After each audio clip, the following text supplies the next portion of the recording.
Oknum TNI Al bunuh Juwita karena tidak mau nikahi korban. Kepala Dinas Penerangan Angkatan Laut, Kadis Penal, Laksma Imadewira Hadi Arsantawardana ungkap motif anggota TNI Al Kelasi I Jumran bunuh kekasihnya Juwita.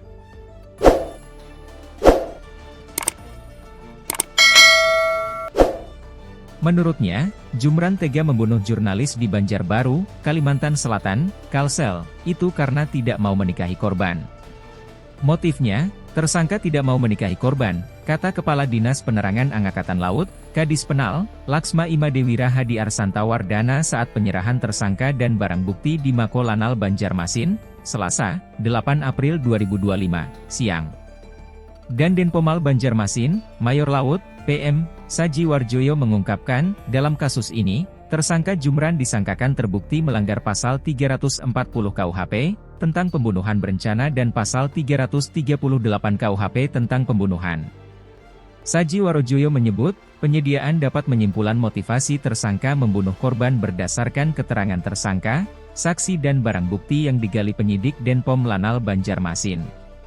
Dari keterangan tersangka dan dikaitkan dengan keterangan saksi dan barang bukti yang ada, maka dugaan motivasi tersangka menghilangkan nyawa korban adalah tersangka tidak mau bertanggung jawab menikahi korban, jelas dan Denpomal.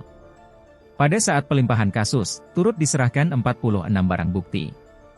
Termasuk mobil Xenia hitam yang digunakan tersangka, motor korban, dan bukti lainnya. Tanpa adegan ruda paksa. Di sisi lain, meski hasil autopsi menunjukkan adanya dugaan kekerasan seksual sebelum jurnalis Banjarbaru, Juwita dibunuh, adegan tersebut tidak ditampilkan dalam rekonstruksi yang digelar oleh penyidik Denpom Lanal Banjarmasin, pada Sabtu, 5 April 2025, kemarin.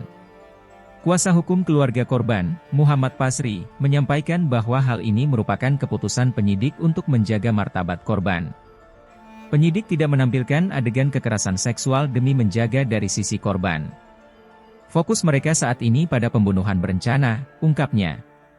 Meski begitu, Pasri menegaskan bahwa unsur kekerasan seksual tetap tercantum dalam berkas penyidikan dan menjadi bagian penting dari analisis hukum. Apalagi, temuan sperma dalam jumlah besar di tubuh korban menjadi salah satu bukti penting dalam perkara ini.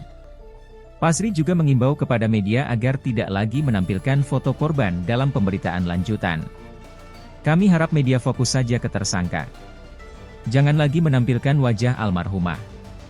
Mari kita jaga privasi dan kehormatannya, ujarnya.